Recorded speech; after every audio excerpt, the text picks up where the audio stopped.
Визията зад учебния център е фокус към човека, фокус към ученика. Ако човек има нужда от енергия и общуване, то тогава груповото обучение е по-добро.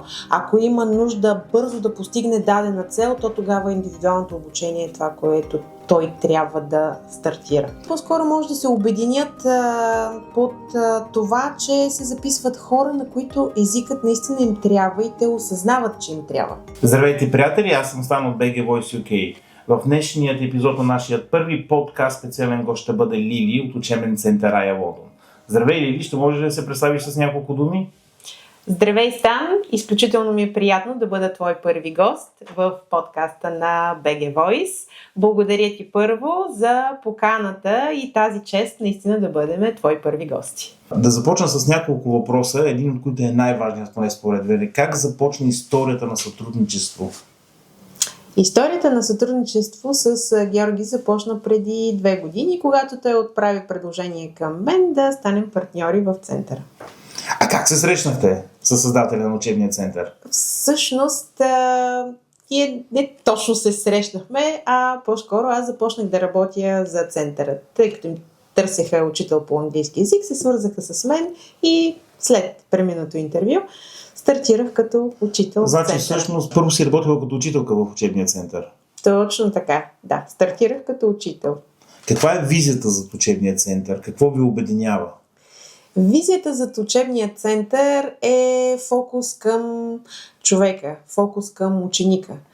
Това, което ни обединява, е именно идеята да превърнем езика в един инструмент, който може всеки един българин в чужбина или в България да може да ползва.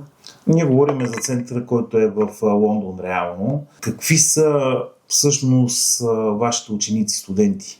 Нашите ученици са различни възрастови групи, но честно казано, основно са работещи хора. Тоест българи, които реално не знаят езика, живеят вече в Англия, установили са се тук и имат нужда от хора с по-английски език, за да могат всъщност да сменят професията си, да просперират. Какво според вас са предимствата на индивидуално обучение или на групово обучение? Реално там всъщност зависи каква е целта, която имаш, защото и индивидуалното обучение и груповото обучение имат своите позитиви. Ако човек има нужда от енергия и общуване, то тогава груповото обучение е по-добро. Ако има нужда бързо да постигне дадена цел, то тогава индивидуалното обучение е това, което той трябва да стартира. Много често съм си задавал въпроса какъв тип българи всъщност се записват на уроци онлайн. Честно, съвсем сериозно. Съвсем сериозно. Не можеш да ги сложиш под един знаменател, честно казано. Може би по-скоро може да се обединят под това, че се записват хора, на които езикът наистина им трябва и те осъзнават, че им трябва. Какво е нивото?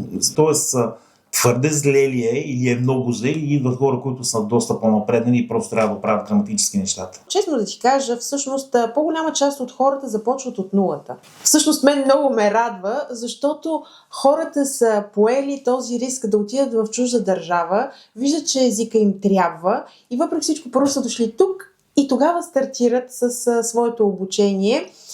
И реално обаче, тъй като се обръщат към индивидуалното обучение, те много бързо навлизат в материала и много бързо започват да се оправят в обстановката. Знаеш, аз съм, преди да започна проекта с BG Voice UK, като всеки един друг българин дошъл тук в Англия, идвам с някакво ниво на английски език. Не е перфектното в никакъв случай, даже и в момента не е такова. Въпреки че от 15 години живея и работя в Лондон. Сблъсквайки се с това, че тук в Лондон има различни видове националности, т.е. не са само англичани, тук са и индийци, африканци, всъщност всякакви. И знаеш, и от Европа, българи, румънци. Акцентът е изключително натоварващ. Сблъсъкът на един българин, който не знае английски, да се сблъска с човек, който идва от Африка и говори английски, човек, който идва от Румъния и говори английски. тук ми е малко връзката, която на въпроса, който искам да ти задам. Какво се случва, когато дойде българин при теб и започне да се опитва да говори на английски, ама един такъв развален, в който усеща всъщност, си казва сега да му помагам ли на този човек или просто смехът избива? Естествено, че ще му помогнеш. Когато си учител, ти не гледаш на един човек под този ъгъл, че в случая усещаш един акцент. Има си подход, има си начин на обучение да се преодолее именно това. То си е част от процеса, така че ние като учители работим в изчистване на дикцията, на изказа и когато отсреща има желание, много бързо се преодолява. Как се справяте с преподаването? Знаем, и българите тук работят. Те са от сутрин до вечер, са на работа. Тоест, възможността да се отиде на курс по английски език е изключително трудно за тях. Знам, че онлайн уроците са просто невероятни за тях, защото това е възможност просто след работа, вкъщи, на лаптопа, след вечера или преди вечера, преди душ, както се казва, да застанат и да получат един час и половина урок.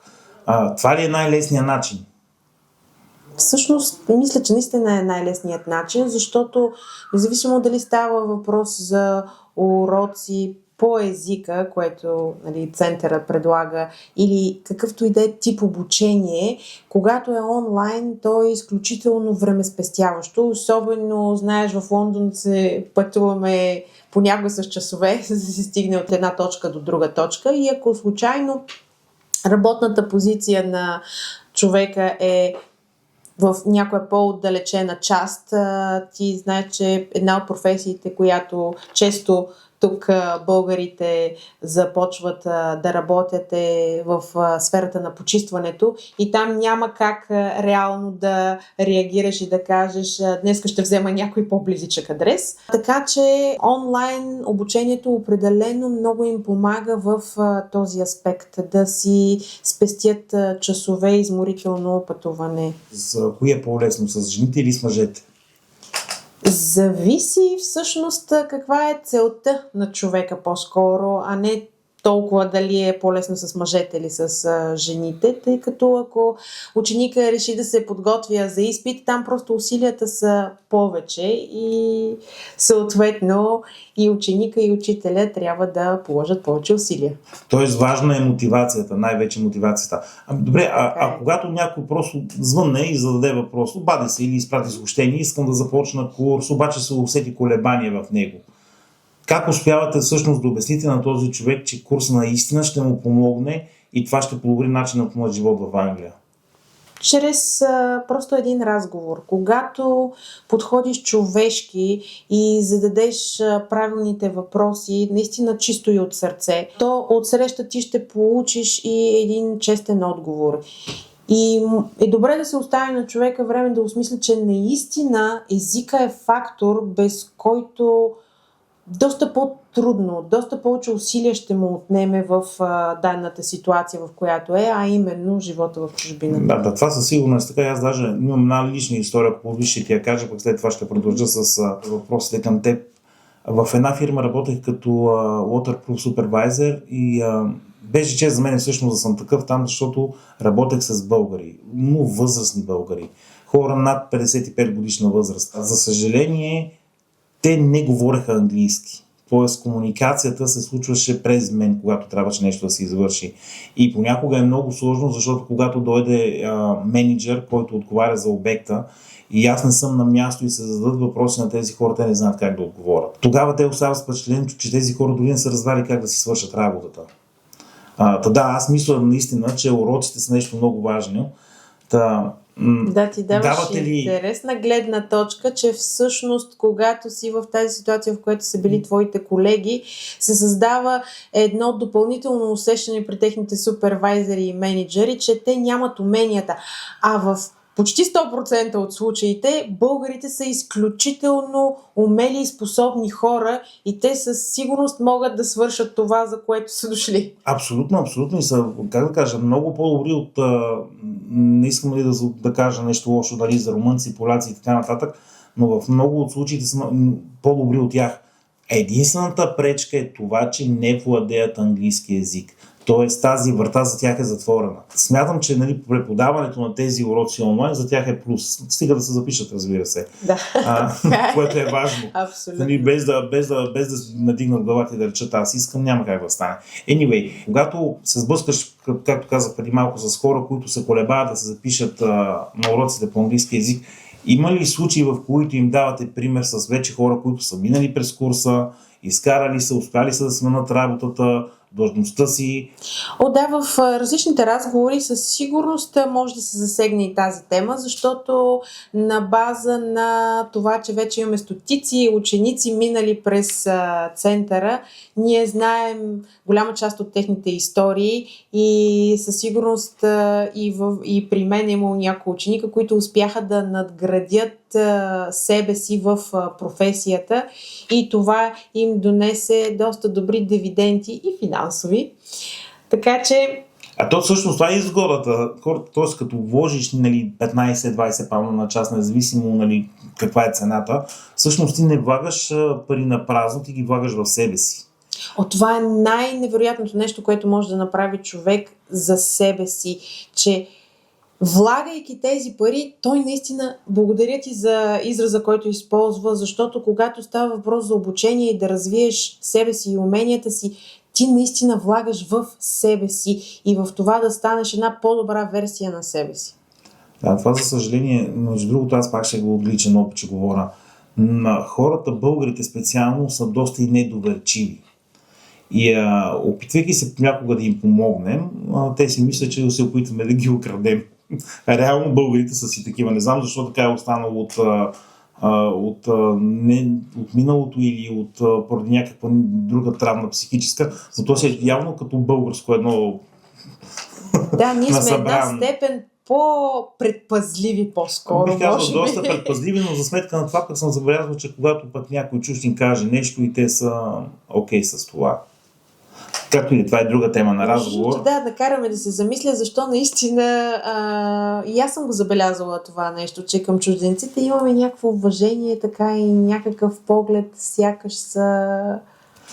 Знаеш ли защо ти задавам пак този въпрос? Защото ми е интересно как българи се записват да учат английски при българи. Разбираш ли? Тоест доверие. Имат ли ви доверие?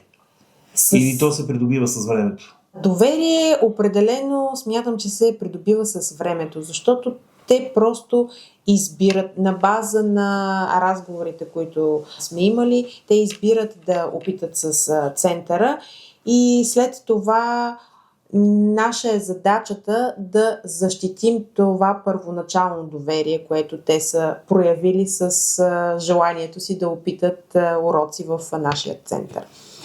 И смятам, че тук ролята на Георги е изключително важна, защото той е много коректен, много организиран и в времето това нещо се вижда от учениците, което вече се е видяло от учителите, защото нашите учители години работят в центъра и учениците виждат това нещо.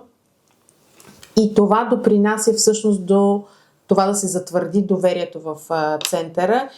И нещо друго има, което няма как да се подмине. Имаме група, в която нашите ученици влизат, за да оставят своите позитивни отзиви и там, ако им е интересно на зрителите, могат да влязат и да прочетат колко наистина стойностно е било за всички наши ученици обучението им при нас. Каза за такива позитивни отговори, пък аз имам един друг въпрос. То ясно ни позитивизъм, обаче той позитивизъма си върви и с негативизъм. те са си братчи и сестричи, или брати и сестра, или две братчета. Мисълта ми е, има ли хора, които се записват, започват курса, има една седмица, две и да няма обяснима причина, просто се отказват, минава се известен период от време и тези хора се връщат. Накараме да се замисля относно периода една-две седмици, защото би било странно нещата да бъдат изключително позитивни, защото няма как човек да оцени позитивното, без да съществува и неговата противоположност. Реално, не че имаме недоволни ученици, но сме имали случаи, в които може би чисто като енергия или като метода, който използвам в момента, не е допаднал на ученика, в което няма нищо лошо, защото ние сме различни хора и трябва да намерим своето място. Но хубавото е, че нещата не спират до тук, тъй като за нас е изключително важна обратната връзка и ние търсим от всеки един наш ученик, защото целта на центъра е да може да предложи изключително качествена услуга, а за да може да предложим качествена услуга, това няма как да се случи, ако ние не отчитаме всяко едно мнение на ученик, който е бил при нас. Каза качествена услуга, а сега ще върна с няколко години назад, точно по време на COVID-пандемията и искам чисто искрено да ми отговориш. Това беше ли плюс за учебния център, минаването буквално само единствено онлайн обучение? Да, беше абсолютен плюс. Всъщност, мисля, че единствения позитив. Сега тук малко се пошегувах. Нали, малко за да разчупим темата за пандемията. Но да си кажем истината, това беше може би 2020 година, лично за мен е най-хубавото лято. Независимо, че съдът беше затворен. Може би сме имали нужда от малко спокойствие и време със себе си. Да, аз затова задавам въпроса по този начин, беше ли плюс за учебния център, защото ние в нашата къща имахме студенти. Те минаха абсолютно на онлайн обучение. От вкъщи, по цял ден в къщи. Времето беше страхотно в Лондон в този период между март до късна есен, късен септември, октомври. Да. Нещо невероятно. Аз такова лято всъщност за Лондон не бях виждал никога. Но да, затова задавам въпроса така. Дали наистина е било плюс за учебния център? Да, определено беше плюс, защото всъщност благодарение на този период и на това, което се случи, не само ние, а и доста хора и бизнеси осъзнаха, че много работа може да се свърши и онлайн. Да, всъщност, че хората няма да загубят работата си, но могат да продължат да работят. Технологиите са си технологии. Така е. Трябва да се възползваме на 100% от тях, а не да ги отричаме изцяло. Това ли е нещо, което ви накара, знам и за... как се посмихваш? Аз зная за Германия и за уроците по немски език. Това ли е нещото всъщност, което ви накара всъщност да направите и тази крачка с учебния център в Германия? Да, до известна степен и това е причината, защото всъщност, виждайки колко организирано може да бъде онлайн и как всъщност и на самите ученици им е добре, тъй като те виждат не само това, че спестяват време, те виждат така много добър друг позитив. Това е гъвкавият график, който можем да им предложим. Тоест, тук планът на обучение върви около ученика и около неговото време, график и разположение. Имаш ли вече, не знам всъщност дали сте започнали работа с немския център, но имаш ли наблюдения, ако сте почнали работа съответно там, каква е разликата на хората, които са в Германия? Предполагам, защото не е само на българи, които са в България, искат да научат немски, но и българи, които са в Германия се свързват това, поради същата причина тези, които са в Англия съответно. Има ли разлика между тези, които са в Англия и тези, които са в Германия? Няма някаква сериозна разлика. Всъщност всички хора са взели решение дали ще е в Англия, дали ще е в Германия, дали ще е в Испания, тъй като ние имаме много българи в доста европейски страни, а и не само. Тяхната причина е или да подпомогнат семействата си, или да препечелят малко повече пари и независимо в коя държава отидат, те виждат, че езикът е нещо, което им трябва. Това е задължително. То наистина е така. Просто няма как. Аз имам случаи, една лека мъничка историка ще вметна. Това е в моите ранни години, когато започнах работа тук в Англия и работехме точно на Олимпийското селище преди самите Олимпийски игри през 2012 година. Срещу мене стоеше един от Индия и две момчета, едно от Гана и едно от Нигерия. Интересното е, че тези двамата от Гана и от Нигерия започнаха да си говорят. Аз не разбирах абсолютно нищо на това, което си казват. Индийчето, което седеше срещу мен и той едно такова ги гледаше така, какво се случва. И аз го попитах, ти разбираш ли ги на какво език си говорят? Не. Обърнах се към един нигериец и го попитах, Кени, викам, на какъв език си говорите, след като ти си от Нигерия, а другия от Гана? Стан, какъв си глупав, говориме на английски. Всъщност, ти разбираш. Английският е езикът, който обединява нациите. Говорим на английски. Погледна ги индийчето и го питах, ти разбираш ли? Не, той е някакъв диферент английски. Но те са намерили своят английски. Всъщност, да, това акцентът на африкански английски. Аз нарочно бягам малко така по пътечката да те пусна. Като Да. с българите сме си българи, но все пак ние си знаем, българите имаме си български роми, български турци. Когато застанат и се опитат да учат английски език, същото ли се получава с акцента? Имаш предвид акцента. Ами те така или иначе, всъщност всичките тези хора, които ти спомена, те си говорят на български език и те са израснали в България, така че акцентът... Сега тук е забавно, защото всъщност всяка една нация, благодарение на своя роден език и на начина, по който произнасят звуковете, дали ще са по-напред с устните или ще е по-назад в устната кухина. Това прави всъщност различното звучение. И понеже българският език е по-твърд, това първоначално, да не кажа при 100% от хората, си проличава. Може би, като човек да си представи какво имам предвид, е да си помисли как руснак говори английски език.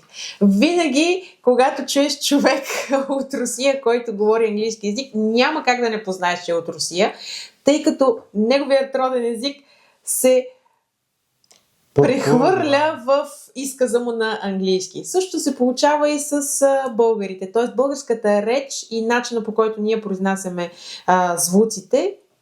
Работи ли се по време на уроците точно за това усвояване, за този изказ, да може да изчезне и да се доближи българина максимално до английския акцент? До това, което му се предоставя всъщност възможностите, които има, защото всеки един е различен. То е със сигурност така. О, да, със сигурност всеки един човек е различен и това няма как да се избегне. И то не е нещо задължително лошо. Сега тук имам, може би, то не е моя история, естествено. То е история на Арнолд Шварценегер. Разкажи. Но е нещо, което ми е направило впечатление от неговите интервюта.